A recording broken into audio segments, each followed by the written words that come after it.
وسلم کی حیات طیبہ کا جو مکی دور تک کا حصہ ہے اسے مکمل کر لیں۔ کل کی نشست میں ہم نے نبی کریم صلی اللہ علیہ وسلم کی بچپن کے جو حالات تھے اس پر بات کر لی تھی۔ جو ہی نبی کریم صلی اللہ علیہ وسلم نے لڑکپن میں قدم رکھا ہے، یعنی 12-13 سال کی عمر میں، تو آپ صلی اللہ علیہ وسلم کو ایک احساس ہونا شروع ہو گیا کہ آپ کے جو چچا ہیں وہ کثیر العیال ہیں اور مالی طور پر کمزور ہیں، ان پہ بوجھ نہیں بننا چاہیے۔ تو اسی دور میں آپ صلی اللہ علیہ وسلم نے مکہ کے لوگوں کی بکریاں معاوضہ لے کر چرانی شروع کر دی۔ 12-13 سال کی عمر میں آپ نے لوگوں کی بکریوں کو چرانا شروع کیا چند قیرات کے بدلے میں۔ اور اس دوران جو عام بچوں کا اور عام نوجوانوں کا معمول تھا وہاں مکہ کے اندر، وہ تو یہی تھا کہ وہ کھیلتے کودتے تھے یا دوسری دلچسپیوں میں اور مشاغل میں حصہ لیتے تھے، گانے بجانے کی محفلوں میں وہاں عام ہوتی تھیں ان میں حصہ لیتے تھے۔ نبی کریم صلی اللہ علیہ وسلم طبعاً ان ساری چیزوں سے دور رہے، اور آپ کے ذہن میں اور آپ کے دل میں کبھی ان چیزوں کا خیال نہیں آیا، اور اس سے لوگوں کو بالکل نظر آنے لگ گیا کہ یہ کوئی منفرد شخصیت ہمارے درمیان پل بڑھ رہی ہے۔ نہ ان کے شوق وہ ہیں جو نوجوانوں والے ہوتے ہیں، بچوں والے ہوتے ہیں، نہ ان کی گفتگو ایسی ہے اور نہ ان کی چال ڈھال ایسی ہے۔ تو لوگوں نے اس کا نوٹس لینا شروع کر دیا کہ یہ کوئی غیر معمولی شخصیت ہے۔ حضرت علی رضی اللہ تعالیٰ عنہ سے روایت ہے، بیہقی نے اور ابن جریر نے حضرت علی سے یہ روایت نقل کی ہے کہ نبی صلی اللہ علیہ وسلم نے فرمایا کہ 2 مرتبہ سے زیادہ میرے اندر ایسی مجلسیں جوائن کرنے اور اس میں شامل ہونے کا شوق کبھی پیدا نہیں ہوا۔ ایک رات میں نے اپنے ساتھی سے جو میرے ساتھ بکریاں چرا رہا تھا اس سے کہا کہ تم میری بکریوں کو بھی دیکھو، میں ذرا شہر جاتا ہوں اور دیکھتا ہوں کہ کیا ہو رہا ہے۔ تو جو ہی میں شہر میں داخل ہوا تو پہلے ہی مکان سے مجھے گانے بجانے کی آواز آئی۔ تو میں نے پوچھا کہ یہ کیا ہو رہا ہے، تو بتایا گیا کہ فلاں کے بیٹے اور فلاں کی بیٹی کی شادی ہے اور اس میں گانا بجانا ہو رہا ہے۔ لیکن فرماتے ہیں کہ جو ہی میں قریب گیا تو مجھ پر نیند کا ایسا غلبہ ہوا کہ میں وہیں سو گیا، اور ساری رات سوتا رہا۔ سورج کی تمازت جب مجھے لگی تو دن چڑھے، یعنی میری آنکھ کھلی اور میں واپس آیا۔ اگلی رات میں نے پھر اپنے ساتھی سے کہا کہ تم میری بکریوں کا خیال رکھو، میں ذرا دیکھ کے آتا ہوں کہ کیا ہو رہا ہے۔ میں دوبارہ گیا تو پھر وہی ہوا کہ وہاں قریب جانے سے پہلے ہی مجھ پر نیند کا غلبہ ہو گیا، اور میں ایسا سویا کہ دن سورج چڑھے مجھے جاگ گئی، اور اس کے بعد میں نے کبھی بھی ایسی محفل میں جانے کی کوشش نہیں کی۔ ام ایمن جو آپ کی خادمہ تھیں اور جنہوں نے آپ کو بچپن سے پالا تھا، وہ بیان کرتی ہیں کہ نبی کریم صلی اللہ علیہ وسلم جب بالکل چھوٹے تھے بچپن میں، تو قریش کا ایک بت تھا بوانا، اس کی ہر سال یہ لوگ پرستش کرتے تھے، اور ایک دن اس کا اعتکاف کرتے تھے، میلہ ٹھیلا ہوتا تھا۔ تو ابو طالب اپنے سارے اہل و عیال کو بوانا لے کے جاتے تھے، اور ہر سال اس موقع پر نبی کریم صلی اللہ علیہ وسلم اڑ جاتے کہ میں نے نہیں جانا، اور ان کی پھوپھیاں اور چچا انہیں زور دیتے، لیکن وہ کہتے میں نے نہیں جانا۔ ایک دفعہ ایسا ہوا کہ بڑوں کے کہنے میں نبی کریم صلی اللہ علیہ وسلم اس میلے میں چلے گئے، لیکن وہاں جا کے گم ہو گئے۔ سارے بڑے پریشان ہوئے کہ کہاں ہیں، ڈھونڈا تو بہت دیر بعد جب ملے تو چہرے پر یعنی ایک فق تھا، رنگ فق تھا اور متغیر چہرہ، اور بتایا کہ میں جب بھی کسی بت کے قریب جاتا تو ایک لمبا تڑنگا گورا آدمی وہ درمیان میں آ جاتا اور مجھے کہتا اے محمد ان کے قریب نہ جاؤ، ان کو چھونا نہیں۔ اور جب یہ دیکھا ابو طالب نے اور ان کے گھر والوں نے تو پھر انہوں نے کبھی اصرار نہیں کیا کہ نبی کریم صلی اللہ علیہ وسلم کو کسی میلے میں اور کسی بتوں کے کسی تہوار میں لے کے جائیں، اور انہیں معلوم ہو گیا کہ یہ بچہ جو ہے اس کی فطرت کچھ اور ہے، اور اس کو نہ شرک راس آ رہا ہے، نہ بےہودگی کی قریب جاتا ہے، نہ اچھا وہاں اوریانیت بالکل عام تھی، یعنی وہاں تو ننگ دھڑنگ ہو کر بیت اللہ کا طواف بھی لوگ کیا کرتے تھے، اس میں بھی نبی کریم صلی اللہ علیہ وسلم بچپن سے اپنے سطر کی حفاظت اور اپنے لباس کی بہت زیادہ کیئر کرتے تھے، تو لوگوں کو معلوم تھا کہ یہ ایک عام نوجوان نہیں ہے۔ تو اسی عرصے میں آپ کی عمر مبارک یہ 18-20 سال ہو گئی۔ اس دوران آپ نے تجارت کو اپنا پیشہ بنایا، اپنے پیسے تو نہیں تھے، تو مختلف لوگوں کا مال لے کر جاتے تھے اور وہاں پر شام میں جا کر یا یمن کی طرف جا کر اس کو بیچ کر واپس آتے تھے، اور پھر اپنا جو مزدوری ہے یا اجرت ہے وہ اس میں سے لے لیتے تھے یا منافع میں سے حصہ لے لیتے تھے۔ قیس ایک نام آتا ہے، جس قیس بن زائد یا قیس بن صائب، جس کا آپ مال لے کر جاتے تھے، اور جب اسے پتہ چلا کہ اب آپ اس کا مال نہیں لے کے جائیں گے اور آپ خدیجہ رضی اللہ تعالیٰ عنہا کا مال لے کے جائیں گے، تو اسے بہت افسوس ہوا اور اس نے ضد کی کہ آپ میرا مال لے جایا کریں، اس لیے کہ اس کو تجربہ تھا آپ کی امانت کا، دیانت کا، اور اس کو اس کا افسوس ہوا کہ ایک قابل اعتماد آدمی جو ہے وہ اب میرے ساتھ تجارت نہیں کر رہا۔ نبی کریم صلی اللہ علیہ وسلم جب مدینہ میں پہنچے اور مدینہ میں آخری سالوں میں آپ کے پاس وفود آنے شروع ہو گئے پورے عرب کے، تو آپ کے پاس بحرین کا ایک وفد آیا، تو اس بحرین کے وفد سے آپ نے پوچھا اچھا فلاں آدمی کا کیا حال ہے، فلاں آدمی کا کیا حال ہے، زندہ ہے یا فوت ہو گیا ہے، فلاں علاقے کا کیا حال ہے؟ تو وہ لوگ بڑے حیران ہوئے، انہوں نے کہا یا رسول اللہ آپ تو ہمارے علاقے کو ہم سے زیادہ جانتے ہیں۔ تو آپ نے فرمایا کہ تمہارے علاقے میں خوب چلا پھرا ہوں۔ تو گویا نبی کریم صلی اللہ علیہ وسلم نے نہ صرف شام کا سفر کیا ہے بلکہ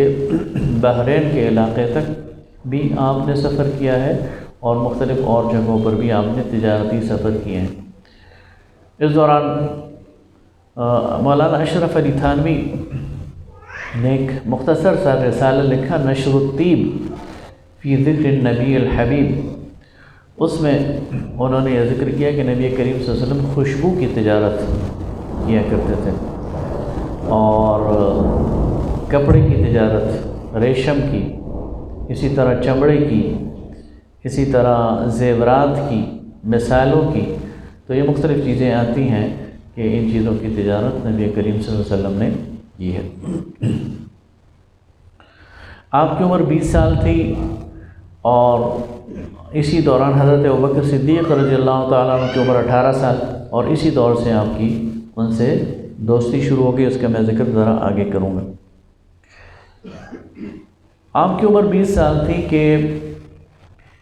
قریش کے اندر اور یعنی مکہ کے اندر 2-4 واقعات ایسے ہوئے کہ لوگوں پر ظلم ہو گیا۔ ایک شخص آیا، اس کے پاس اونٹ تھے، وہ اونٹ اس سے ابو جہل نے خریدے، لیکن قیمت دینے میں ٹال مٹول کرنے لگے۔ وہ شخص فریاد لے کر کبھی ایک کے پاس جاتا، کبھی دوسرے کے پاس جاتا، لیکن ابو جہل کا سامنا کرنے کو کوئی تیار نہیں تھا۔ تو کسی نے عذرائے مذاق نبی کریم صلی اللہ علیہ وسلم کی طرف اشارہ کر دیا کہ جاؤ اس کے پاس جاؤ، وہ تمہاری قیمت لے دے گا۔ اور اس کا یہ خیال تھا کہ یہ جو ہے وہ ان کے درمیان پہ وہ کم۔ اسی طرح ایک اور واقعہ آتا ہے کہ ایک شخص آیا، وہ مکہ میں اس کے پاس مال تجارت تھا اور اس کے ساتھ اس کی نوجوان بیٹی تھی، اور مکہ کے ایک سردار نے اسے تجارت کا مال خریدا، پیسے نہیں دیے بلکہ الٹا اس کی بیٹی کو بھی اغوا کر لی۔ تو ایسی جب واقعات پیش آئے تو نبی کریم صلی اللہ علیہ وسلم نے مکہ کے نوجوانوں کو جمع کیا اور ان کے درمیان ایک معاہدہ ہوا جس کو حلف الفضول کہتے ہیں، اور اس معاہدے کی روح سے انہوں نے آپس میں طے کیا ان نوجوانوں نے کہ ہم کسی بھی شخص پر ظلم نہیں ہونے دیں گے اور حقدار کو اس کا حق دلوائیں گے۔ اور اس کے لیے پھر انہوں نے باقاعدہ ایک چھوٹی سی تنظیم بنا لی۔ نبی کریم صلی اللہ علیہ وسلم فرمایا کرتے تھے کہ ابی جدعان کے گھر میں جو معاہدہ ہم نے کیا تھا، آج اسلام کے بعد، نبوت کے بعد بھی مجھے ایسے کسی معاہدے کے لیے بلایا جائے گا تو میں جاؤں گا، اس لیے کہ وہ ظاہر ہے کہ ظالم کے خلاف اور مظلوم کے حق میں تھا۔ اسی دوران حضرت خدیجہ نے سنا کہ نبی کریم صلی اللہ علیہ وسلم کے حوالے سے، آپ کی امانت کے حوالے سے، آپ کی دیانت کے حوالے سے، آپ کی تجارت کے حوالے سے، تو ان کو خواہش ہوئی کہ وہ آپ کا مال تجارت لے کے جائیں۔ حضرت خدیجہ یہ مکہ کی ایک متمول خاتون تھی، 2 دفعہ بیوہ ہو چکی تھی، لیکن خاندانی شرف اتنا تھا، مال و دولت اتنی تھی، حسن و جمال اتنا تھا کہ ہر کوئی یہ خواہش رکھتا تھا کہ ان سے نکاح کرے، لیکن انہوں نے مزید تیسری دفعہ نکاح کی آفر کسی کی قبول نہیں کی، اور اکثر پورا جو قافلہ تشکیل دیا جاتا تھا تو آدھے قافلے کا سامان اکیلے حضرت خدیجہ کا ہوتا تھا۔ حضرت خدیجہ کی پہلی جو شادی ہوئی تھی وہ ابو حالہ بن زرارہ تمیمی سے ہوئی، اور ان سے ان کے 2 لڑکے پیدا ہوئے جو بعد میں مسلمان ہوئے۔ ابو حالہ کے انتقال کے بعد پھر ان کی شادی عتیق سے ہوئی، اور عتیق مخزومی سے، اور ان سے ان کی ایک صاحبزادی ہند پیدا ہوئی، یہ بھی بعد میں مسلمان ہوئی۔ تو حضرت خدیجہ نے نبی کریم صلی اللہ علیہ وسلم کو بلوا بھیجا اور آپ کے ساتھ ایگریمنٹ کر لیا کہ آپ ان کا مال شام لے کر جائیں گے۔ نبی کریم صلی اللہ علیہ وسلم ان کا مال لے کر شام کی طرف گئے۔ حضرت خدیجہ کے غلام میسرہ بھی آپ کے ساتھ تھے۔ اس پورے سفر میں میسرہ آپ کو نوٹ کرتا رہا، آپ کی برکات کو نوٹ کرتا رہا، آپ کے اخلاق کو نوٹ کرتا رہا، آپ کے لین دین کو نوٹ کرتا رہا، اور وہ بہت حد تک بہت زیادہ متاثر ہوا۔ اور جب آپ واپس تشریف لائے تو آپ نے منافع بھی خوب کمایا تھا، اور پہلے کی تجارتوں سے زیادہ منافع کمایا تھا۔ تو حضرت خدیجہ ایک تو منافع دیکھ کر متاثر ہوئی، پہلے سے انہوں نے سن بھی رکھا تھا، دوسرا پھر میسرہ نے بھی اپنی جو آبزرویشن ہے، اپنے مشاہدات ہیں وہ بتائے، تو اس کے نتیجے میں حضرت خدیجہ نے یہ طے کیا کہ وہ آپ کو نکاح کا پیغام بھیجیں۔ چنانچہ انہوں نے اپنی سہیلی نفیسہ کے ذریعے نبی کریم صلی اللہ علیہ وسلم کو نکاح کا پیغام بھیجا۔ آپ نے فرمایا میں اپنے چچاؤں سے مشورہ کر لوں۔ آپ نے حضرت عباس اور حضرت ابو طالب ان سے مشورہ کیا، اور پھر نبی کریم صلی اللہ علیہ وسلم کا نکاح حضرت خدیجہ الکبریٰ سے ہوا، اور اس وقت مہر میں 20 اونٹ آپ نے حضرت خدیجہ کو عطا کیے۔ حضرت خدیجہ سے جو نبی کریم صلی اللہ علیہ وسلم کی اولاد ہوئی ہے، اس میں 2 بیٹے ہیں، قاسم اور عبداللہ۔ عبداللہ کے 2 لقب تھے، طاہر اور طیب، یہ دونوں بچپن میں ہی فوت ہو گئے، اور 4 بیٹیاں اللہ تعالیٰ نے ان سے آپ کو دی، زینب، رقیہ، ام کلثوم اور فاطمہ۔ زینب اور رقیہ یہ تو بڑی تھی، ام کلثوم اور فاطمہ، ان میں بعض کہتے ہیں کہ تیسرا نمبر حضرت فاطمہ کا ہے اور چوتھا ام کلثوم کا ہے، اور بعض کہتے ہیں کہ تیسرا نمبر ام کلثوم کا ہے اور چوتھا نمبر فاطمہ کا ہے،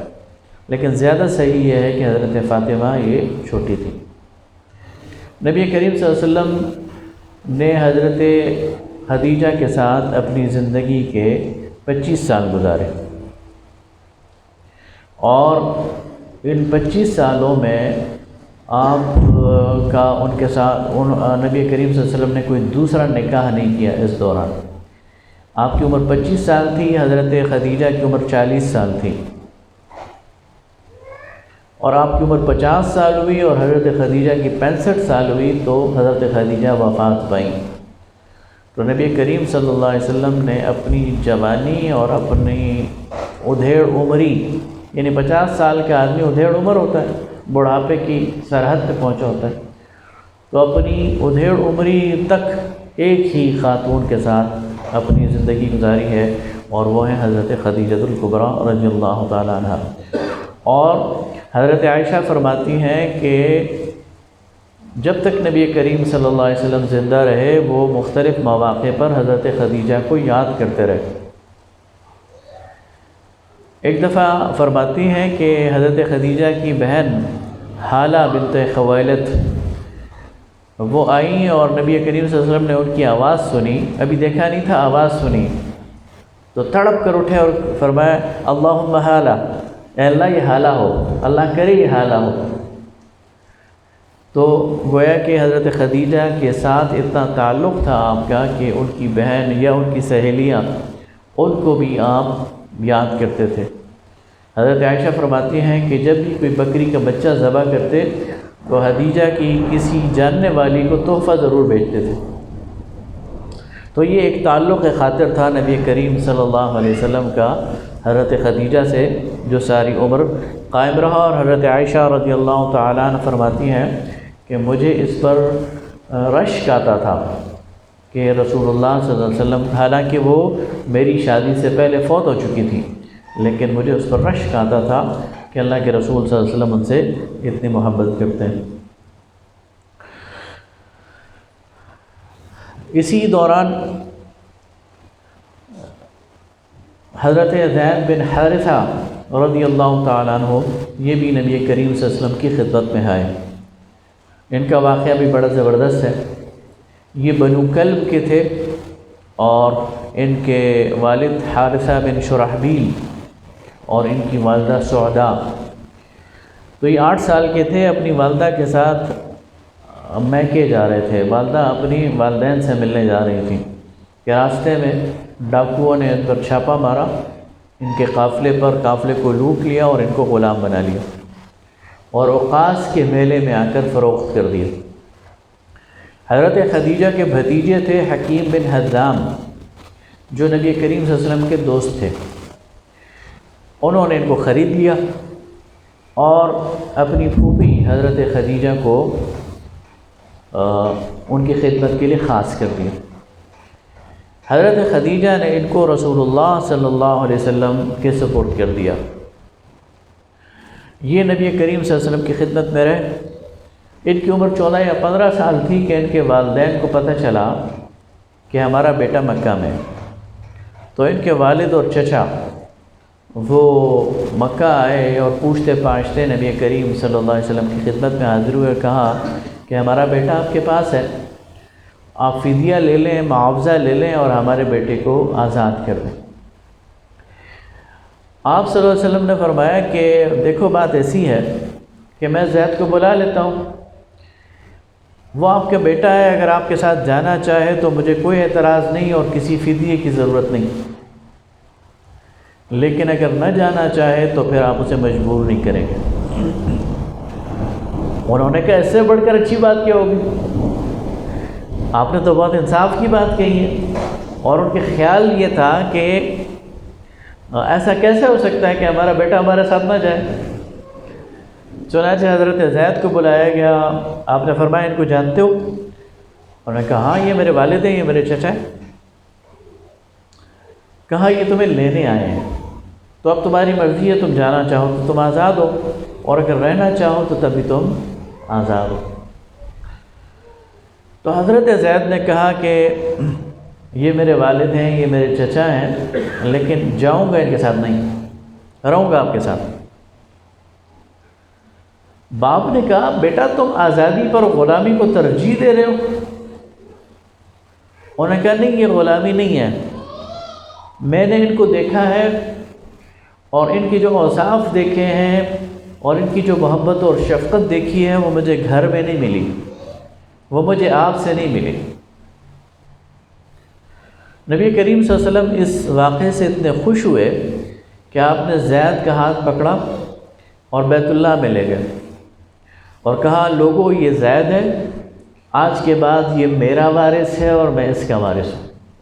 اور لوگوں نے ان کو زید بن محمد کہنا شروع کر دی۔ اور پھر نبی کریم صلی اللہ علیہ وسلم نے ساری زندگی ان کو اپنے بیٹوں کی طرح چاہا، نہ صرف انہیں بلکہ ان کی اولاد کو۔ اسامہ بن زید رضی اللہ تعالیٰ عنہ ان کو پوتوں کی طرح چاہتے تھے، اور ان کو اتنا لاڈ اور پیار دیا ہوا تھا کہ کسی کو کوئی بات نبی کریم صلی اللہ علیہ وسلم تک پہنچانی ہوتی تھی تو وہ اسامہ بن زید کے ذریعے پہنچاتے تھے۔ انہیں پتہ تھا کہ نبی کریم صلی اللہ علیہ وسلم کے سامنے صرف یہی بات کر سکتا ہے، کوئی اور بات نہیں کر سکتا۔ اسی دوران حضرت علی رضی اللہ تعالیٰ عنہ، ان کی عمر 4-5 سال تھی، تو نبی کریم صلی اللہ علیہ وسلم نے اپنے چچا حضرت عباس سے کہا کہ ہمارے جو چچا ہیں اور آپ کے بھائی ہیں ابو طالب، وہ مالی طور پہ کمزور ہیں، تو ہمیں ان کا بوجھ ہلکا کرنا چاہیے۔ تو طے یہ ہوا کہ جعفر کی کفالت وہ حضرت عباس کریں گے اور علی کی کفالت رضی اللہ تعالیٰ عنہ یہ حضور اکرم صلی اللہ علیہ وسلم کریں گے۔ تو یہ 4-5 سال کی عمر میں حضرت علی یہ شفٹ ہو گئے نبی کریم صلی اللہ علیہ وسلم کے گھر میں، اور حضرت خدیجہ نے اور نبی کریم صلی اللہ علیہ وسلم نے ان کی ماں باپ کی طرح پھر کفالت کی ہے، پرورش کی ہے، اور اسی گھر میں پھر یہ پلے بڑھے۔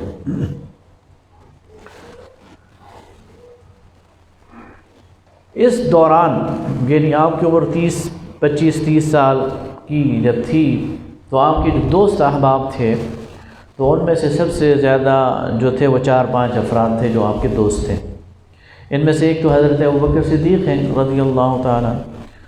ان کی عمر 18 سال تھی، نبی کریم صلی اللہ علیہ وسلم کے 20 سال، اور اسی سے آپ کی دوستی ہوئی اور پھر اکٹھے ہی تجارت کا پیشہ بھی اختیار کیا اور اکٹھے ہی غم و خوشی اور آپس میں ایک تعلق خاطر یہ بن گیا۔ اسی طرح صہیب بن سنان رومی، یہ ایک رومی غلام تھے، یہ بھی نبی کریم صلی اللہ علیہ وسلم سے 5 سال عمر میں بڑے تھے، لیکن نبی کریم صلی اللہ علیہ وسلم کی ان کے ساتھ دوستی تھی، تعلق تھا، اور ایک اچھا ان کے ساتھ ایک سنگت تھی۔ تیسرے عمار یاسر، یہ بھی ایک غلام تھے، نبی کریم صلی اللہ علیہ وسلم کی ان کے ساتھ بھی دوستی تھی، بلکہ عمار کہا کرتے تھے کہ تم میں سے کوئی نہیں ہے جو کہ نبی کریم صلی اللہ علیہ وسلم کی شادی میں، پہلی شادی میں شریک ہوا ہو میرے علاوہ۔ یعنی گویا حضرت خدیجہ کے ساتھ جب نبی کریم صلی اللہ علیہ وسلم کا نکاح ہوا ہے تو اس موقع پر حضرت عمار یاسر موجود تھے، اور وہ اس کا فخریہ انداز میں ذکر کیا کرتے تھے کہ میں گویا ان کی شادی کا دوست ہوں، جس طرح آج ہمارے یہاں پنجاب میں ہوتا ہے نا، تو میں اس وقت کا ان کا دوست ہوں اور ان کا ساتھی ہوں۔ اسی طرح حکیم بن حزام، میں ان کا ذکر کر چکا ہوں، یہ حضرت خدیجہ کے بھتیجے تھے،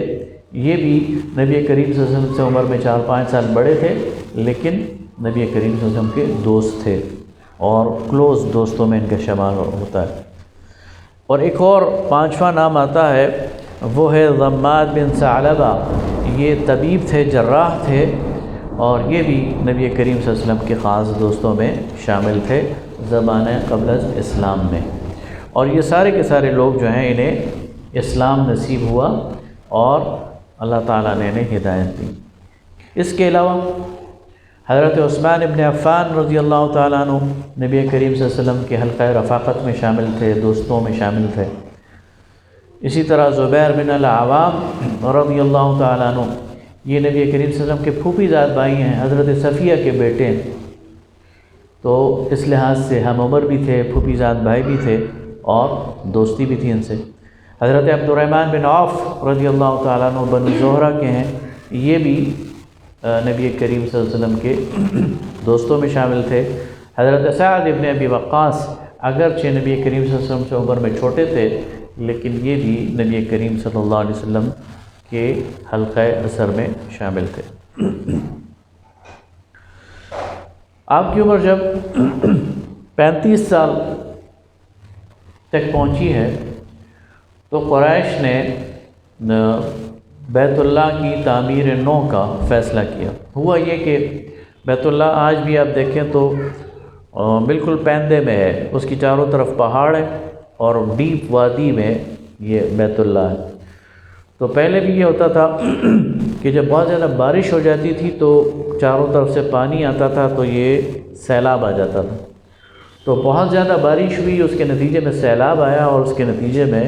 بیت اللہ کی پرانی عمارت اس کو نقصان پہنچا۔ تو قریش نے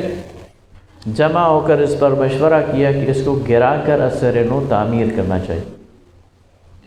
اتفاقاً اسی دوران جدہ کے ساحل پر ایک جہاز وہ سمندری طوفان کے نتیجے میں ٹوٹ پھوٹ کر ساحل سے آ لگا۔ تو قریش کے لوگ گئے اور اس کے تختے خریدے اور وہاں ہی انہیں ایک انجینئر میں لے گیا رومی، اس کو ساتھ لے آئے اور یہ طے پایا کہ اس کو پرانی عمارت کو گرا کر نئی عمارت تعمیر کی جائے۔ پہلے تو یہ خدشہ تھا انہیں کہ بیت اللہ کی اس عمارت کو گرانا یہ ہمیں چاہیے بھی یا نہیں۔ عام الفیل 30-35 سال پہلے واقعہ گزر چکا ہے کہ ابرہہ بیت اللہ کو گرانے آیا تھا تو اس پر عذاب آیا، تو ڈرتے تھے کہ کہیں ایسا نہ ہو کہ ہم پہ بھی عذاب آ جائے۔ لیکن پھر انہوں نے کہا کہ ہماری نیت تو ٹھیک ہے، ہم تو اس کی تعمیر کرنا چاہتے ہیں دوبارہ، لہذا انہوں نے پھر اللہ کا نام لیا اور اس کو گرانا شروع کر دیا اور دوبارہ اثر نو اس کی تعمیر کی۔ جب اس کی تعمیر کرتے ہوئے وہ اس حد تک پہنچے کہ حجر اسود کو دوبارہ نصب کرنا، تو حجر اسود کے بارے میں انہیں معلوم تھا کہ یہ بڑا قیمتی اور مبارک پتھر ہے، تو ہر ایک کی خواہش تھی کہ اس کو میں نصب کروں یا میرے قبیلے کا سردار نصب کرے۔ یہ ایک اعزاز کی بات تھی۔ تو آپس میں اس پہ ایک ان کے اندر تنازع پیدا ہو گیا اور وہ تنازع اس قدر طول پکڑ گیا کہ خدشہ تھا کہ خون خرابہ ہو جائے گا۔ تو اس موقع پر کسی نے کہا ایسا کرتے ہیں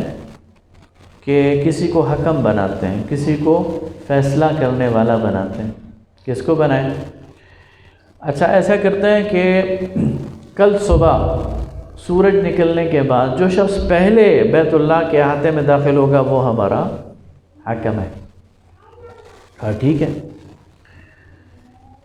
سب منتظر تھے۔ اگلے دن سورج نکلنے کے بعد اللہ کی قدرت کہ نبی کریم صلی اللہ علیہ وسلم سب سے پہلے بیت اللہ کے احاطے میں داخل ہو گئے۔ تو سب نے نعرے لگانے شروع کر دیے کہ یہ تو بہت اچھا ہو گیا، یہ امین ہیں، یہ صادق ہیں اور یہ ہمارے درمیان فیصلہ کر لیں گے۔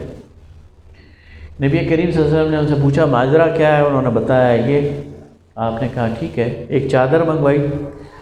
اور چادر پر اپنے دست مبارک سے حجر اسود لا کر رکھ دیا۔ پھر سارے سرداروں کو کہا کہ اس چادر کے ایک ایک کونا پکڑ کر اس کو اٹھا لو۔ سب نے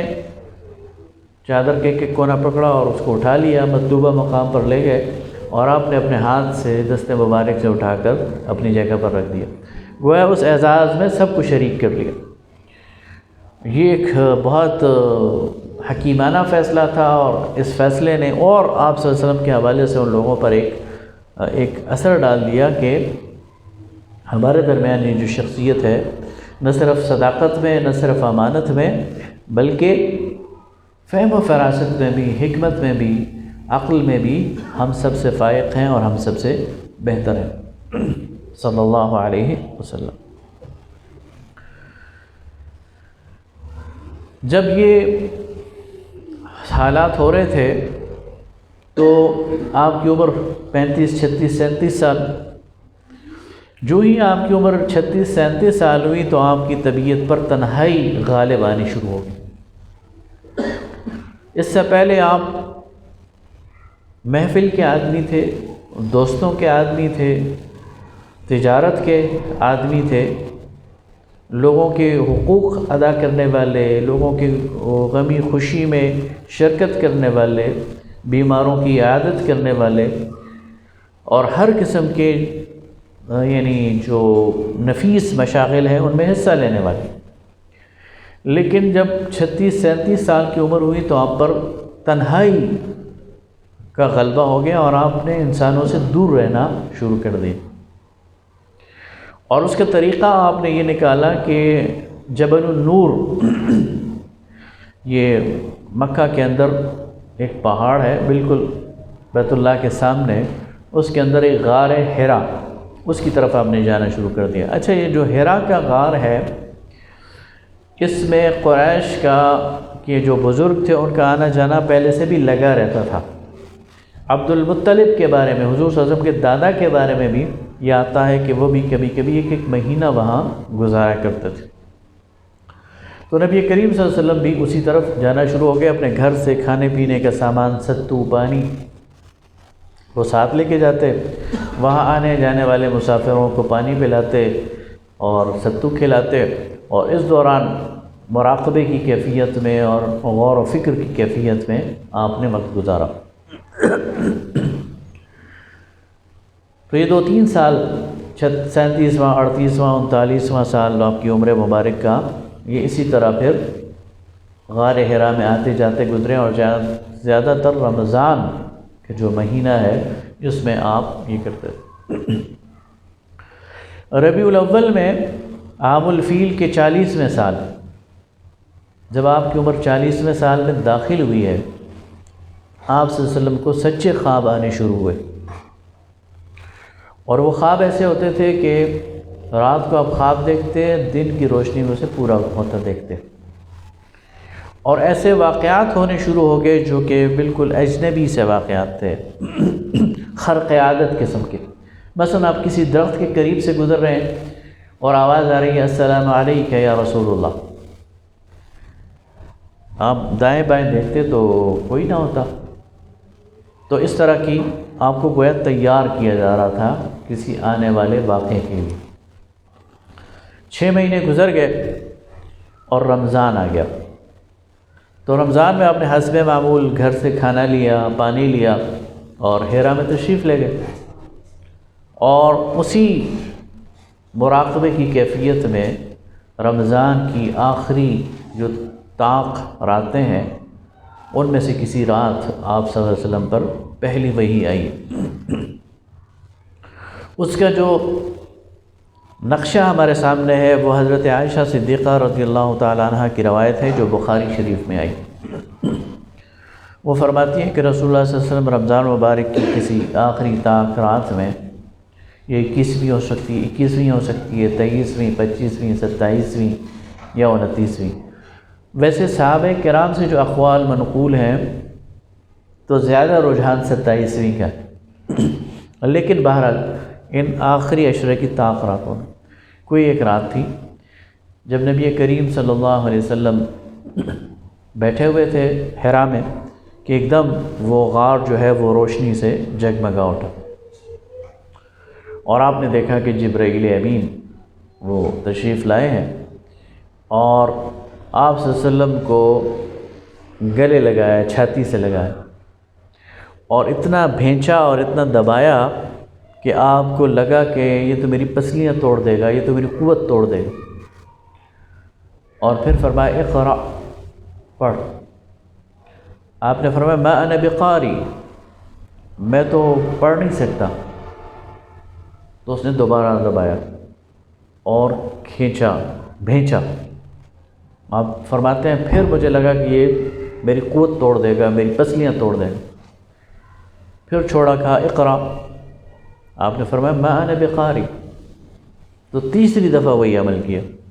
اور پھر فرمایا اقرأ بسم ربک الذی خلق خلق الانسان من علق اقرأ وربک الاکرم الذی علم بالقلم علم الانسان ما لم یعلم۔ یہ 5 آیتیں ابتدائی پہلی وحی کے طور پر نازل ہوئی۔ یہ وحی لے کر نبی کریم صلی اللہ علیہ وسلم غار سے نیچے اترے، اور ظاہر ہے کہ رات ہی کا وقت ہوگا، اور بہت یعنی ایک خوف کی کیفیت میں، ایک دہشت کی کیفیت میں، ایک کپکپی آپ پر طاری تھی، اور آپ صلی اللہ علیہ وسلم اپنے گھر کی طرف تشریف لے گئے، اور گھر آتے ہی آپ نے اپنی زوجہ محترمہ حضرت خدیجۃ الکبریٰ سے کہا ذملونی ذملونی دثرونی دثرونی، مجھے کچھ اڑا دو، مجھے کچھ اڑا دو۔ آپ کو چارپائی پہ لٹایا گیا، کمبل اڑا دیا گیا، یہاں تک کہ آپ کی طبیعت کو قرار آ گیا، آپ کی حواس بحال ہو گئے، وہ دہشت، وہ خوف کی کیفیت دور ہو گئی۔ تو پھر حضرت خدیجہ نے پوچھا بتائے تو صحیح ہوا کیا؟ تو آپ صلی اللہ علیہ وسلم نے پھر پورا واقعہ سنایا کہ اس طرح ایک فرشتہ آیا تھا، یا اس طرح کوئی آیا تھا، اور یہ سارا ہوا۔ تو حضرت خدیجۃ الکبریٰ رضی اللہ تعالیٰ عنہ نے آپ کو دلاسا دیا کہ آپ کو اللہ تعالیٰ ضائع نہیں کرے گا، آپ رشتوں کو جوڑنے والے ہیں، آپ بے سہاروں کا سہارا بنتے ہیں، آپ یتیموں پر اپنا مال خرچ کرتے ہیں، گویا آپ اخلاق حمیدہ سے متصف ہیں، اللہ تعالیٰ آپ کو ضائع نہیں کرے گا۔ اور پھر اپنے ایک جاننے والے ورقہ بن نوفل کے پاس آپ کو لے گئیں۔ ورقہ بن نوفل تورات اور انجیل کے عالم تھے، اور بزرگ تھے، نابینا تھے۔ تو ان کے سامنے جب یہ سارا قصہ رکھا گیا تو انہوں نے کہا یہ تو وہی ناموس ہے جو موسیٰ پر نازل ہوا تھا، یہ اسی کی ایکسٹینشن ہے، یہ اسی کا اگلا ایک تمتمہ ہے، یہ اسی کی ایک اگلا حصہ ہے۔ اور پھر اس نے اسی وقت پیشن گوئی کی کہ اے بھتیجے، میں اگر زندہ رہا تو تمہارا ساتھ دوں گا، لیکن مجھے خدشہ ہے کہ تمہارے قبیلے والے تمہیں اس شہر سے نکال دیں گے، یہ لوگ اس دعوت کو قبول کرنے والے نہیں۔ اسی حال میں نبی کریم صلی اللہ علیہ وسلم پھر وہاں سے واپس آئے۔ 3 سال تک نبی کریم صلی اللہ علیہ وسلم نے خفیہ طور پر اپنی دعوت کو جاری رکھا۔ اولین جو لوگ آپ پر ایمان لائے وہ 4، سب سے پہلے تو حضرت خدیجۃ الکبریٰ ہیں جو اولین پہلی آپ پر ایمان لائیں۔ اس کے بعد حضرت ابوبکر صدیق، حضرت زید بن حارثہ اور حضرت علی، ان تینوں کے بارے میں یہ کنفرم نہیں کہ کون پہلے ایمان لائے، لیکن یہ تینوں ایمان لے آئے، تو یہ گویا 4 پہلے ایمان لانے والے ہیں۔ اگر کہا جائے تو خواتین میں سب سے پہلے حضرت خدیجہ، مردوں میں سب سے پہلے حضرت ابوبکر، بچوں میں سب سے پہلے حضرت علی، اور غلاموں میں سب سے پہلے حضرت زید یہ ایمان لائے۔ نبی کریم صلی اللہ علیہ وسلم نے فرمایا کہ میں نے جس پر بھی اسلام قبول کیا، اسلام پیش کیا، اس نے مجھ سے سوچنے کا موقع مانگا، سوائے ابوبکر کے، کہ جس کے سامنے میں نے جو ہی اسلام کی بات کی اس نے فوراً قبول کر لی، یعنی سوچنے کا ٹائم نہیں مانگا۔ یہ گویا ان کا اعتماد تھا رسول اللہ صلی اللہ علیہ وسلم پر، اور دوستی تھی اور تعلق تھا، اور پھر زندگی بھر انہوں نے اس کو نبھایا، اور اس کے لیے جان اور مال کی ہر قربانی پیش کی۔ حضرت عائشہ فرماتی ہیں کہ ایک دفعہ رسول اللہ صلی اللہ علیہ وسلم میرے حجرے کے صحن میں رات کو تشریف فرما تھے، آسمان بالکل صاف تھا اور ستاروں سے بھرا ہوا تھا۔ تو میں نے پوچھا یا رسول اللہ، آسمان کے جو ستارے ہیں کیا کوئی ایسا شخص بھی ہے کہ جس کی نیکیاں ان ستاروں سے زیادہ ہوں؟ تو آپ نے فرمایا ہاں، مجھے امید ہے کہ عمر کی نیکیاں آسمان کے ستاروں سے زیادہ ہوں۔ تو حضرت عائشہ کہتی ہیں یا رسول اللہ، مجھے خیال تھا کہ آپ میرے والد کا نام لیں گے،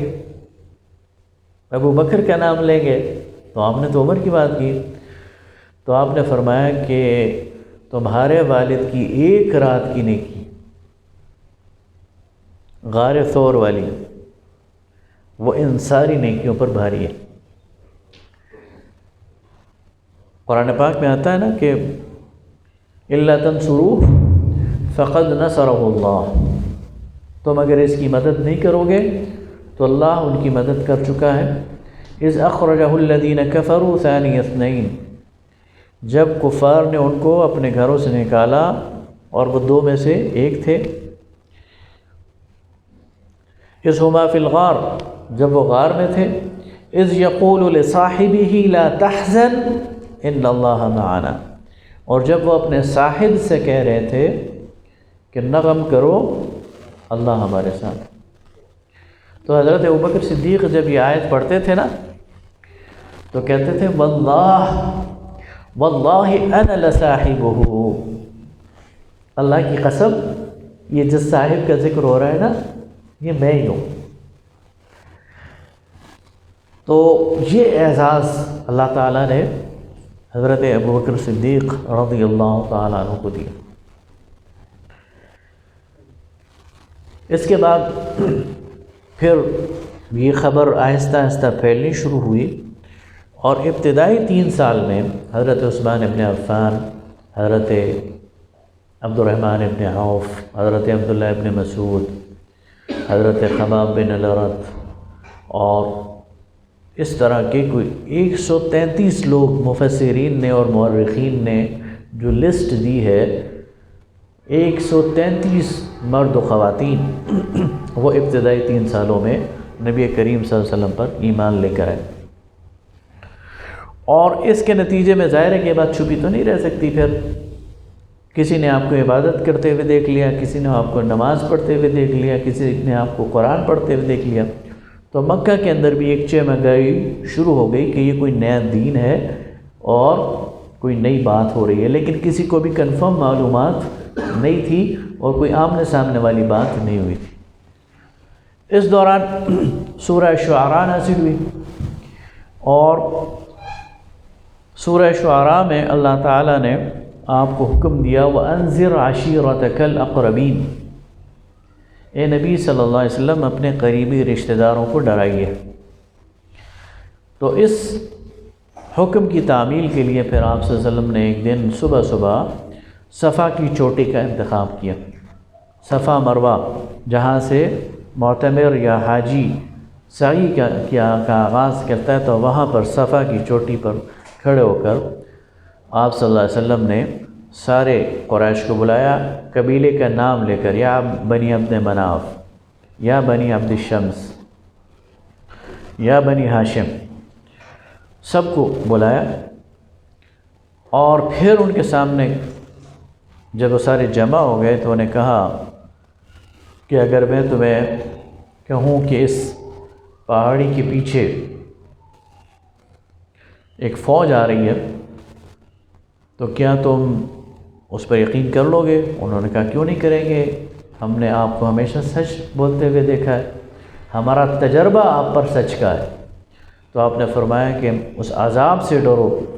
جو اللہ کا تم پر آنے والا ہے، اور ایک کلمہ میں تمہیں دیتا ہوں لا الہ الا اللہ، اسے قبول کرو۔ لوگوں نے سخت سست کہنا شروع کر دیا کہ اس لیے ہمیں بلایا تھا، اور سب جو ہے وہ واپس ہو گئے۔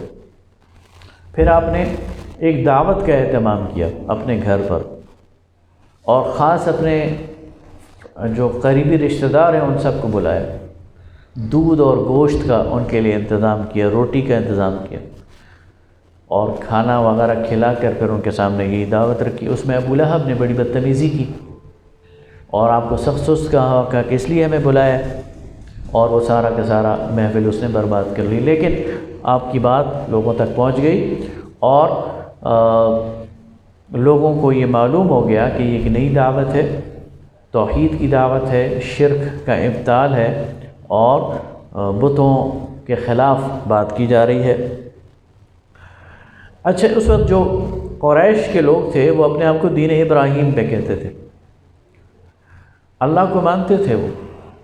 اللہ، اور خود قرآن میں آتا ہے لَإِن سَأَلْتَهُمْ مَنْ خَلَقَ السَّمَاوَاتِ وَالْأَرْضِ لَيَقُولُنَّ اللَّهُ، اگر تم ان سے پوچھو گے کہ زمین و آسمان کو کس نے پیدا کیا ہے، تو یہ ضرور جواب دیں گے اللہ نے پیدا کیا۔ وہ اللہ کو مانتے تھے، اللہ کو کے بارے میں انہیں یقین تھا کہ وہ خالق کائنات ہے، لیکن اللہ کے ساتھ انہوں نے بہت سارے بتوں کو شریک کر دیا تھا کہ یہ بارش کے معاملے میں اللہ تعالیٰ کا مشیر ہے، یہ رزق کے معاملے میں اللہ کا مشیر ہے، یہ اولاد کے معاملے میں اللہ کا مشیر ہے، یہ بیماریوں کے معاملے میں اللہ کا مشیر ہے۔ تو گویا اللہ کے اختیارات کو انہوں نے بتوں کے درمیان تقسیم کیا ہوا تھا، اللہ کے انکار کرنے والے نہیں تھے۔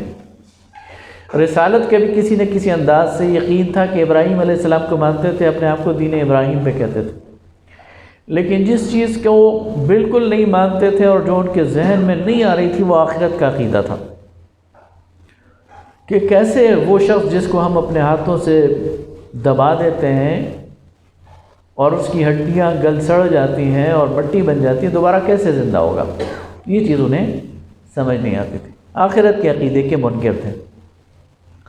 تو نبی کریم صلی اللہ علیہ وسلم نے انہیں پھر توحید کی بھی دعوت دی، رسالت کی بھی دعوت دی اور آخرت کی بھی دعوت دی۔ اس کے نتیجے میں انہوں نے پہلے تو مذاق اڑانا شروع کر دیا اور اسے گھسی پٹی کہانیاں قرار دینا شروع کر دیا، اساطیر الاولین قرار دینا شروع کر دیا۔ لیکن جب انہوں نے دیکھا کہ اس کا ہم تو مذاق اڑا رہے ہیں لیکن ہمارے نوجوان اس کی طرف لپک رہے ہیں، ہماری خواتین اس کی طرف لپک رہی ہیں، نوجوانوں کی بہت بڑی تعداد، غلاموں کی بہت بڑی تعداد اور خواتین کی بہت بڑی تعداد اس دوران متاثر ہو گئی، اور ہر گھر میں کوئی بچہ، کوئی غلام یا کوئی خاتون ایسی تھی جو ایمان لے آئی تھی۔ اس سے ان کو اس کام کی سینسٹیوٹی کا اندازہ ہو گیا کہ یہ ہم تو اس کا مذاق اڑا رہے ہیں لیکن یہ مذاق اڑانے والی بات نہیں ہے، اس کو سیریسلی لینا ہے۔ تو پھر انہوں نے یہ آپس میں مشورہ کیا کہ اس کے چچا کے پاس چلتے ہیں اور ان کو سمجھاتے ہیں کہ دیکھو یہ تو ہمارے بھتیجے نے کیا شروع کر دیا، ہمارے گھروں کے اندر فساد ڈل گیا ہے، ہمارے گھروں کے اندر ایک نئی بحث شروع ہو گئی۔ تو وہ سارے سرداران قریش وہ حضرت ابو طالب کے پاس آئے اور کہا آپ ہمارے ہاں جو وجاہت آپ کو حاصل ہے، جو عزت آپ کو حاصل ہے، جو شرف آپ کو حاصل ہے، آپ جانتے ہیں آپ ہمارے سردار ہیں، ہم ایک مسئلہ لے کے آئے ہیں، آپ کے بھتیجے کی وجہ سے ہر گھر میں لڑائی پڑ گئی ہے اور ایک نیا دین وہ لے کے آیا ہے، ہمارے بتوں کو برا بھلا کہتا ہے، اس کو سمجھائیں، خود جو کرتا ہے کرنے دیں لیکن ہمارے لوگوں کو تو خراب نہ کریں۔ حضرت ابو طالب نے کہا اچھا میں تمہارے سامنے بلا لیتا ہوں، تم بھی بات کرو۔ نبی کریم صلی اللہ علیہ وسلم کو بلایا گیا، آپ نے ان کی بات سن کر اچھا اس دوران انہوں نے پھر آفرز کی، انہوں نے کہا کہ اگر آپ کو کوئی بیماری ہے، کوئی جن آتا ہے، کوئی جنون ہے، کوئی مرگی ہے، تو ہم پوری دنیا میں سے، مصر و شام میں سے، ایران میں سے، عرب میں سے اچھا طبیب لاتے ہیں اور آپ کا علاج کرتے ہیں۔ اگر آپ کو سرداری کے شوق ہے، بادشاہت کے شوق ہے تو آپ کو بادشاہ بنا دیتے ہیں، اگر آپ کو دولت کے شوق ہے تو ہم ساری دولت جمع کر کے آپ کو دے دیتے ہیں، اگر کسی خوبصورت عورت سے شادی کا شوق ہے تو یہ خواہش پوری کر دیتے ہیں، لیکن خدا کے لیے یہ کام نہ کرو جو کر رہے ہو۔ آپ صلی اللہ علیہ وسلم نے ان کی ساری گفتگو سننے کے بعد اپنے چچا کو مخاطب کر کے کہا کہ چچا میں تو ان کے سامنے ایک ہی کلمہ کہتا ہوں اور وہ کلمہ یہ مان لیں تو عرب اور عجم ان کے زیر نگی ہو جائیں، عرب اور عجم کی بادشاہت ان کو مل جائے، قولوا لا الہ الا اللہ تفلحوا۔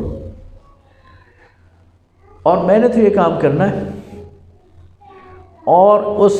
وقت تک کرنا ہے کہ یا اس راستے میں میری جان چلی جائے اور یا اللہ تعالیٰ اس دین کو میرے ہاتھوں غالب کر دے۔ بات ختم ہو گئی، وہ چلے گئے اور پھر انہوں نے تعذیب اور تشدد شروع کر دیا، تمسخر سے اور استہزاء سے اور مذاق اڑانے سے بات نہیں بنی، پھر مذاکرات کیے تو مذاکرات بھی ناکام ہو گئے، وفد بھی ناکام لوٹ گیا، تو پھر انہوں نے کہا جس کے پاس جو ہے نا، یعنی جس کی عورت ہے، جس کا غلام ہے، جس کا نوجوان ہے، بس وہ اسی کے حوالے ہے، اور ان کو اتنا مارو، اتنا پیٹو کہ یہ واپس ہو جائے۔ تو مکہ کے اندر تعذیب و تشدد کا ایک بازار گرم ہو گیا، ہر گھر میں بیڑیاں انہوں نے ڈال دی، اپنے اپنے بچوں کو، اپنے اپنے غلاموں کو، عورتوں کو مارنا پیٹنا شروع کر دیا، گڑھے کھود کر انہیں اس میں دبا دیا۔ سخت گرمی میں پتھروں پر، تپتے ہوئے پتھروں پر ان کو لٹاتے تھے، کوئلوں پر ان کو لٹاتے، یعنی جو وہ کر سکتے تھے تعذیب اور تشدد، جو ان کے دماغ میں آ سکتی تھی، جو وہ سوچ سکتے تھے، جو ان کے طریقے انہیں معلوم تھے، وہ سارے انہوں نے وہاں دہرانے شروع کر دیے ٹارچر کے، اور اس کے نتیجے میں آہ و بکا شروع ہو گئی، اس کے نتیجے میں ایک کوہرام کی کیفیت شروع ہوگی۔ ظاہر ہے یہ حالات دیکھ کر نبی کریم صلی اللہ علیہ وسلم نے، آپ اسی اس میں رہ رہے تھے، چل رہے تھے، پھر رہے تھے، آپ صلی اللہ علیہ وسلم صحابہ کرام کو صبر کا مشورہ دیتے رہے، ان کو بار بار اس بات کی طرف متوجہ کرتے رہے کہ اللہ تعالیٰ کی تائید اور نصرت تمہارے پاس آنے والی ہے، اور تمہیں صبر کے ساتھ اس پر جو ہے وہ قائم رہنا چاہیے اور استقامت کا مظاہرہ کرنا چاہیے۔ بہت سارے واقعات ہیں، حضرت عمار یاسر، ان کے والد یاسر، ان کی والدہ سمیہ، پورا خاندان اس کو تعذیب و تشدد کا نشانہ بنایا گیا، یہاں تک کہ حضرت عمار یاسر کی آنکھوں کے سامنے ان کی والدہ اور ان کے والد کو شہید کیا گیا۔ حضرت بلال رضی اللہ تعالیٰ ان کو تعذیب اور تشدد کا نشانہ بنایا گیا، اور ایسا تشدد کہ جس کو آج بھی ہم 1400 سال بعد پڑھتے ہیں تو رونگٹے کھڑے ہو جاتے ہیں۔ اچھا، نہ صرف تشدد اور نہ صرف یہ کہ تعذیب، بلکہ نفسیاتی حربے بھی استعمال کیے گئے۔ حضرت سعد ابن ابی وقاص رضی اللہ تعالیٰ عنہ نوجوان تھے، ان کی والدہ نے پہلے تو انہیں بڑا ڈانٹا، بڑا کوسنے دیے، مارا بھی، لیکن جب باز نہیں آئے تو پھر والدہ نے خود کو تکلیف دینی شروع کر دی۔ اب وہاں سخت دھوپ ہوتی ہے، سخت دوپہر میں دھوپ میں بیٹھ جاتی اور کہتی میں نے یہاں سے اس وقت تک نہیں اٹھنا جب تک کہ تم دین نہیں چھوڑو گے۔ بھوکا پیاسا رہنا شروع کر دیا اور کہا کہ میں اس وقت تک ایک گھونٹ پانی نہیں پیوں گی، اس وقت تک ایک لقمہ نہیں کھاؤں گی جب تک کہ تم دین کو نہیں بدلو گے۔ اب وہ پریشان، اور ساتھ ہی یہ بھی نفسیاتی کہ تمہارا دین ہی تمہیں کہتا ہے والدین کی خدمت کرو اور ان کی اطاعت کرو۔ حضرت سعد ابن ابی وقاص پریشانی کے عالم میں رسول اللہ صلی اللہ علیہ وسلم کی خدمت میں حاضر ہوئے کہ یا رسول اللہ میں کیا کروں؟ والدہ نے بھوک ہڑتال شروع کر دی ہے، والدہ نے دھوپ میں بیٹھ کر اپنے آپ کو تکلیف پہنچانی شروع کر دی ہے، اور وہ کہتی ہیں کہ تمہارا دین کہتا ہے والدین کی اطاعت کرو اور میں تمہیں حکم دیتی ہوں اس دین کو چھوڑ دو۔ تو قرآن پاک کی وہ آیت نازل ہوئی سورہ عنکبوت میں کہ وَبِالْوَالِدَيْنِ إِحْسَانًا، والدین کے ساتھ حسن سلوک کرو، وَإِنْ جَاهَدَاكَ عَلَىٰ أَلَّا تُشْرِكَ بِهِ فَلَا تُطِعْهُمَا، لیکن اگر وہ اس بات کی کوشش کریں، یہاں لفظ ہے جہاد کا، اور وہ اس میں پوری زور لگا دیں، سر توڑ کوشش کریں کہ تم اللہ کے ساتھ شرک کرو، فلا تطعهما، تو پھر ان کی اطاعت نہ کرو، وصاحبهما فی الدنیا معروفا، ہاں دنیا کی زندگی میں ان کے ساتھ اچھائی کے ساتھ پیش آؤ۔ تو یہ کیفیت تھی۔ حضرت عثمان رضی اللہ تعالیٰ عنہ کو ان کے جو چچا تھے وہ چٹائی میں لپیٹ کر اور دھواں دے کر ان کو ٹارچر کرنے کی کوشش کر رہے۔ تو جب یہ سارا ماحول بن گیا تو نبی کریم صلی اللہ علیہ وسلم نے صحابہ کرام کو ہجرت کا مشورہ دیا اور کہا کہ حبشہ کے اندر عیسائی حکمران ہے اور وہ عادل ہے، مجھے امید ہے کہ وہاں تم امن سے رہو گے۔ تو نبوت کے چوتھے سال، اعلان نبوت کے چوتھے سال، صحابہ کرام کا ایک مختصر قافلہ جس میں 16-17 لوگ تھے، کچھ خواتین اور کچھ مرد وہ حبشہ کی طرف ہجرت کر گیا۔ اس دوران ایک اور واقعہ ایسا ہوا کہ جو دلچسپ واقعہ تھا، اور اس کی خبر حبشہ میں ایک اور طریقے سے پہنچی۔ نبوت کا 5واں سال تھا اور رمضان کا مہینہ تھا۔ قریش کی عادت تھی کہ شام کو، رات کو، سارے لوگ اپنی تجارت سے اور اپنے گھریلو کاموں سے اور کھانے پینے سے فارغ ہو کے بیت اللہ کے احاطے میں بیٹھتے تھے۔ شعر و شاعری کی محفل ہوتی تھی، قصے کہانیاں ہوتی تھیں، اور ان کی ایک حجرہ تھا اور ایک بڑی محفل تھی۔ یعنی پورے مکہ کے رؤساء بیٹھے ہوئے تھے۔ بیت اللہ کھچا کھچ بھرا ہوا تھا۔ نبی کریم صلی اللہ علیہ وسلم موجود تھے۔ آپ یکا یک کھڑے ہوئے اور آپ نے سورہ نجم کی تلاوت شروع کر دی۔ یہ پہلا موقع تھا کہ نبی کریم صلی اللہ علیہ وسلم براہ راست قرآن پڑھ رہے ہیں اور قریش سن رہے ہیں۔ اب قرآن آپ پر اترا ہے، آپ صاحب قرآن ہیں، آپ کا لہجہ، اس کا اثر، اس کی برکت، اس کا نور، اس کی رحمتیں، اس نے پوری محفل پر اس طرح احاطہ کر لیا، اور پوری محفل پر ایک سکوت طاری ہو گیا۔ اور ایسا سکوت طاری ہوا کہ سورہ نجم کے آخر میں آیت سجدہ آتی ہے، تو نبی کریم صلی اللہ علیہ وسلم نے آیت سجدہ تلاوت کی اور سجدے میں تشریف لے گئے، تو آپ کے ساتھ سارا کا سارا مجمع سجدے میں چلا گیا۔ جو مشرک تھا وہ بھی سجدے میں چلا گیا۔ جب وہ سجدے سے اٹھے اور پھر انہوں نے ایک دوسرے کو دیکھا تو ایک دوسرے کو ملامت کرنا شروع کر دیا کہ یہ تم نے کیا کیا، اور پھر اس کی بہت ساری وجوہات گھڑنی شروع کر دی، لیکن اصل بات یہ ہے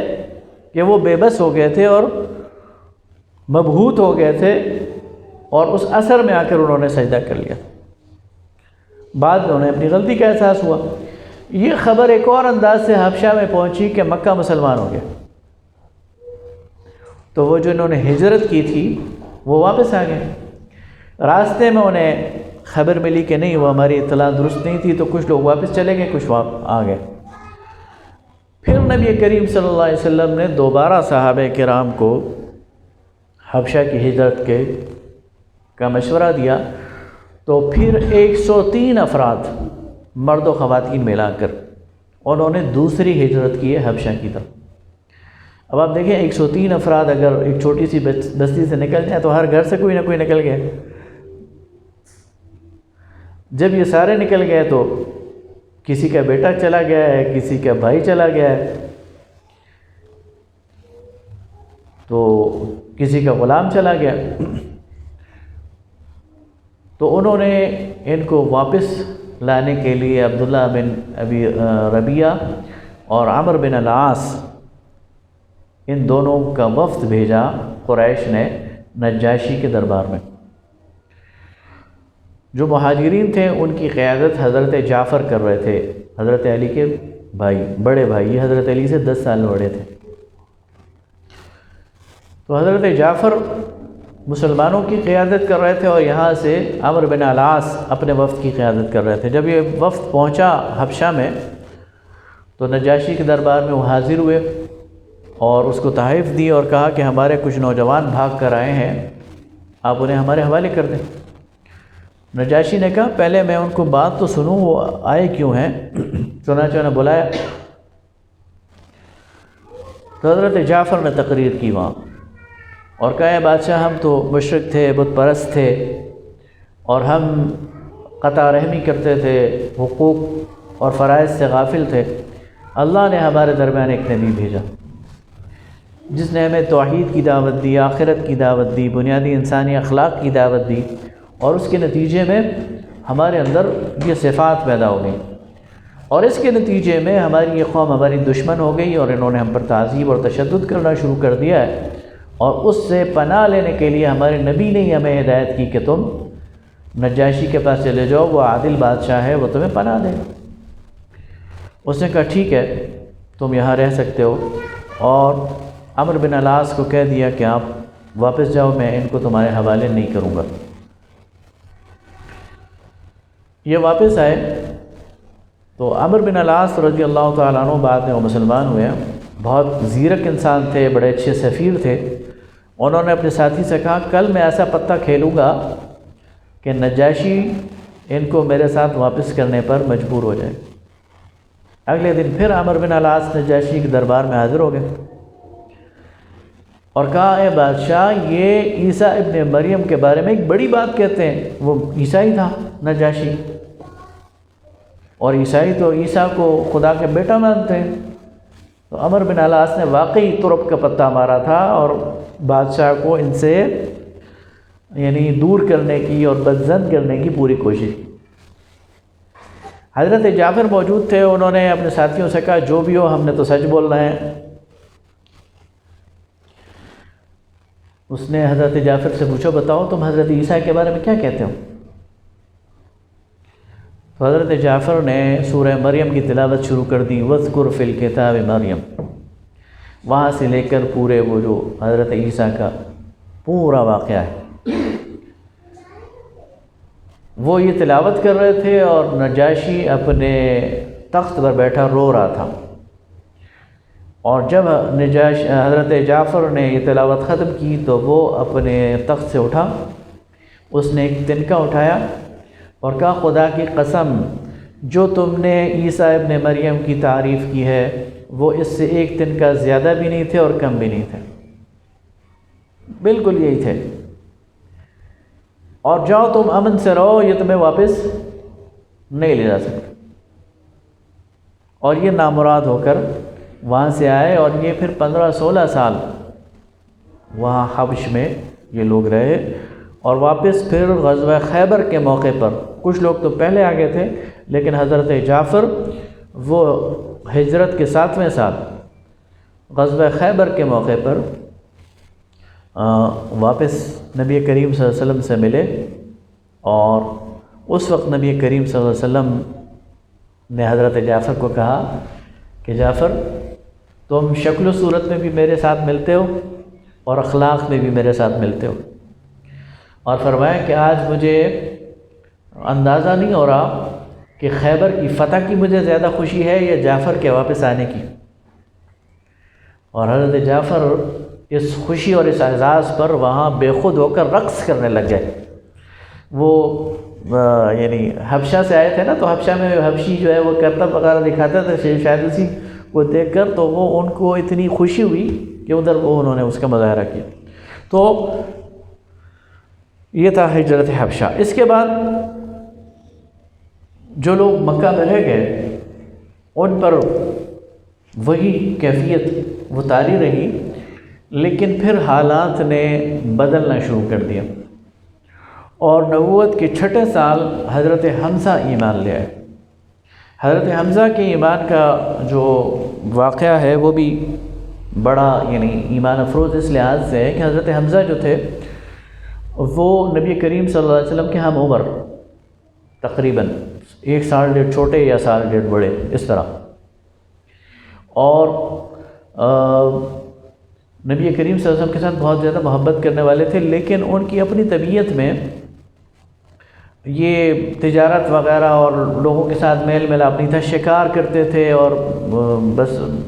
فن حرب کے ماہر، اور ایک اس طرح کے ایک الگ اپنی مخلوق کے اپنی دنیا کی وہ انسان تھے، اس لیے انہیں زیادہ دلچسپی نہیں تھی یہ نبوت کے حوالے سے اور یہ کیا ہو رہا ہے کیا نہیں ہو رہا، کون کیا کر رہا ہے۔ ایک دفعہ نبی کریم صلی اللہ علیہ وسلم کا آمنا سامنا ہو گیا ابو جہل سے، اور ابو جہل نے راستے میں آپ کو پکڑ کر آپ کے ساتھ لڑنا شروع کر دیا اور تو تکار شروع کر دی اور برا بھلا کہنا شروع کر دیا۔ آپ صلی اللہ علیہ وسلم خاموشی سے اس کی بات سن رہے تھے، اس کو کوئی جواب نہیں دیا۔ یہ سارا منظر ایک لونڈی نے دیکھا تو اس کو یہ برا لگا۔ تھوڑی دیر بعد اس نے دیکھا حضرت حمزہ شکار سے واپس آ رہے ہیں، تو اس نے حضرت حمزہ سے کہا کہ آج تمہارے بھتیجے کے ساتھ ابو جہل نے حکیم بن یعنی حشام بن حکم نے اچھا نہیں کیا، اس کو بہت برا بھلا کہا ہے، اور تمہارے بھتیجے نے کوئی جواب نہیں دیا، صبر کیا۔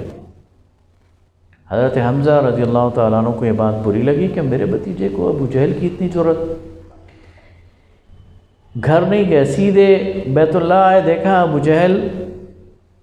محفل میں بیٹھا ہے، اپنی کمان اٹھائی اور اس کے سر پر ماری۔ وہ بھی ہڑبڑا گیا کہ یہ کیا ہوا ہے، اور اس کے سر سے خون نکلنا شروع ہو گیا۔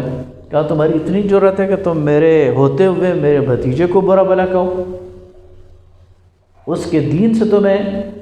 تکلیف ہے تو یہ جان لو کہ میں اس کے دین پر ہوں۔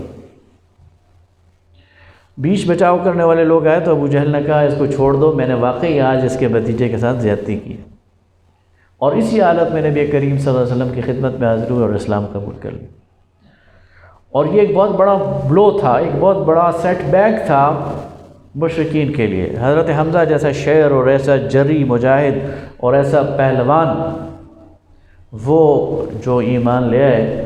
تو پھر گویا کہ اب طاقت کا پڑلا جو ہے وہ بدلنے والا ہے، اور مسلمانوں کی جو کیفیت ہے وہ ابھرنے والی۔ اسی دوران نبوت کے ساتھ دوسرا واقعہ حضرت عمر کے اسلام کا ہے۔ اب حضرت عمر رضی اللہ تعالیٰ عنہ 27-28 سال کے نوجوان تھے، اور بنو عدی سے ان کا تعلق تھا، بہت زیادہ ذہین فتین، یعنی اس وقت عرب میں، اس پورے جزیرۃ العرب میں جو 16-17 لوگ پڑھے لکھے تھے، جو پڑھنا لکھنا جانتے تھے، ان میں سے ایک حضرت عمر تھے۔ اس کے علاوہ سفر بہت کیے ہوئے تھے، بادشاہوں کے درباروں میں حاضر ہوئے تھے، سفارت کاری کی ہوئی تھی، تو اور پھر اس کے علاوہ ایک جرأت اور بہادری، اور ان کے سامنے کوئی کھڑا نہیں ہو سکتا تھا، بات نہیں کر سکتا تھا۔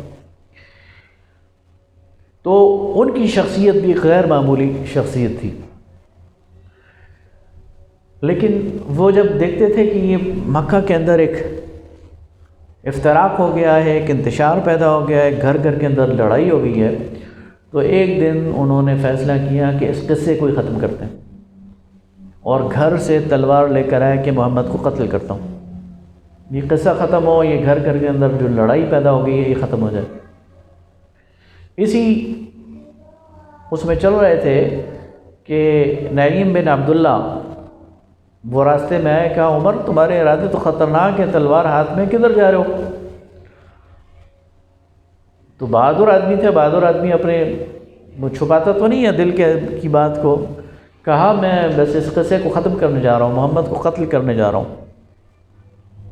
اسے کہا وہاں تو بعد میں جانا، پہلے اپنے بہنوئی سعید بن زید اور اپنی بہن فاطمہ ان کی خبر لو، وہی ایمان لائے ہوئے ہیں۔ اب یہ ان کے لیے ایک عجیب صورتحال تھی، کہ یہ تم کیا کہہ رہے ہو؟ اسی صورت میں اسی طرح ہاتھ میں لیے تلوار اپنے بہنوئی کے گھر پہنچ گئے، اور جو ہی دروازہ، اچھا وہاں حضرت خباب بن الارت بیٹھے ہوئے ہیں اور سعید بن زید کو اور ان کی اہلیہ کو قرآن پڑھا رہے ہیں۔ آہٹ سن کر بہن نے کہا عمر آ رہے ہیں، تو حضرت خباب تو چھپ گئے، وہ تو غلام تھے بیچارے، انہوں نے کہا ادھر مجھے ماری پڑنی ہے، وہ چھپ گئے۔ بہنوئی آگے بڑے ملنے کے لیے تو بغیر بات کیے بہنوئی کو مارنا شروع کر دیا۔ بہنوئی نے اپنا آپ بچانا شروع کر دیا، بہن نے بچانا شروع کر دیا، تو بچانے میں بہن کو 2-3 ضربیں لگیں اور ان کے چہرے سے خون نکلنا شروع ہو گیا۔ اس خون کو دیکھ کر انہیں تھوڑا سا احساس ہوا کہ یہ میں نے کیا کیا، بہن کو مارا۔ تو کہا تم کیا پڑھ رہے تھے؟ انہوں نے کہا ہم جو بھی پڑھ رہے تھے وہ آپ کو اس وقت تک نہیں دے سکتے جب تک کہ آپ اس حال میں ہیں، پہلے غسل کرو، پاک صاف ہو، پھر ہم آپ کو دیتے ہیں، آپ پڑھو۔ انہوں نے وہیں غسل کیا، پھر قرآن پاک کے وہ لکھے ہوئے اور آپ انہیں دیے گئے، چونکہ پڑھنا لکھنا جانتے تھے وہ، اور اس پر سورہ طٰہٰ لکھی ہوئی تھی، طٰہٰ ما انزلنا علیک القرآن لتشقی۔ تو کہا یہ تو بڑا ہی عجیب کلام ہے، بڑا ہی شاہانہ کلام ہے۔ یہ بات سننی تھی، حضرت خباب وہ نکل آئے اوٹ سے، چھپے ہوئے تھے، کہا عمر مجھے یقین ہے کہ اللہ کے رسول کی دعا تمہارے بارے میں قبول ہوگی۔ انہیں اور حیرت ہوئی، کیا میرے بارے میں دعا کی ہے؟ کہا ہاں میں نے سنا ہے کہ اللہ کے رسول نے فرمایا اللہم اعز الاسلام بعمرین، اے اللہ ان دونوں عمروں میں سے کسی کے ذریعے اسلام کو عزت عطا فرما۔ تو اور دل پگھل گیا، اور اسی حال میں رسول اللہ صلی اللہ علیہ وسلم کے پاس دار ارقم میں پہنچ گئے. دروازہ کھٹکھٹایا تو کسی نے دیکھ کر اوٹ سے کہا ہمارے ہاتھ میں تلوار ہے اور ارادہ بھی خطرناک لگتا ہے. تو حضرت حمزہ نے کہا آنے دو، اگر اچھے ارادے سے آئے ہیں تو ٹھیک ہے، ورنہ اسی تلوار سے ان کی گردن میں کاٹ دوں. اندر آئے،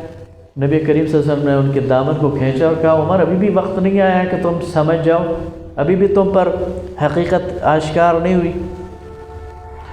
انہوں نے کہا یا رسول اللہ مجھ پر حقیقت آشکار ہو گئی ہے، اور کلمہ پڑھا. دار ارقم میں 30-40 لوگ بیٹھے ہوئے تھے. انہوں نے اتنی زور سے تکبیر کا نعرہ بلند کیا کہ مکہ کی پوری وادی اس سے گونج گئی. اور پھر فرمایا یا رسول اللہ اب ہم یہاں چھپ کر نہیں بیٹھیں گے. پہلا کام تو یہ کیا کہ زمزم غفاری، ایک ہر معاشرے میں ایسے لوگ ہوتے ہیں نا جنہیں آپ پھٹا ڈھول کہتے ہیں کہ جس کو بات پتہ چل جائے تو پورے معاشرے کو پتہ چل جاتی. تو ایک ایسا کردار وہاں بھی تھا. اس کو بلایا، کہا تمہیں پتہ ہے میں ایمان لے آیا ہوں. اس نے نہ آگے دیکھا نہ پیچھے دیکھا، اپنی چادر کو گھسیٹتا ہوا دوڑ لگا دی کہ عمر ایمان لے آئے، عمر ایمان لے آئے، عمر ایمان لے آئے. پورے مکہ کو پتہ چل گیا. پہلا کام تو انہوں نے یہ کیا کہ اب سب کو پتہ چلنا چاہیے کہ عمر ایمان لے آئے. دوسرا کام یہ کیا کہ رسول اللہ ہم بیت اللہ میں سب کے سامنے نماز پڑھیں گے، چھپ کر نماز نہیں پڑھیں گے. اور سب کو ساتھ لے کر بیت اللہ میں نماز پڑھی اور کسی کو جرأت نہیں لی روکنے. تو اس کے نتیجے میں پھر مکہ کے اندر مسلمانوں کو ایک شیلٹر اور ایک سہارا مل گیا، اور یہ جو اسلام کی دعوت ہے یہ مکہ کی وادی سے باہر جانا شروع ہو گئی. تو میرے خیال میں آج ہم اسی پر ختم کرتے ہیں. میرا تو خیال تھا کہ میں ہجرت کے مباحث تک لے جاؤں گا، لیکن کافی دیر ہو گئی ہے. تو انشاءاللہ کل ہجرت اور اس کے بعد مدنی دور اور اگلا 2 دن ہمارے رہ گئے ہیں، تو انشاءاللہ اس پر گفتگو کریں گے. کوئی سوال ہے تو؟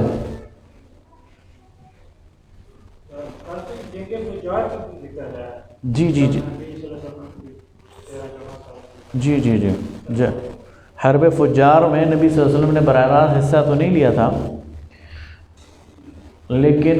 اس میں آپ نے تیر اکٹھے کر کے اپنے چچاؤں کو دیتے تھے. تو ایک لڑائی حرب فجار کی بھی آپ کی جوانی میں ہوئی.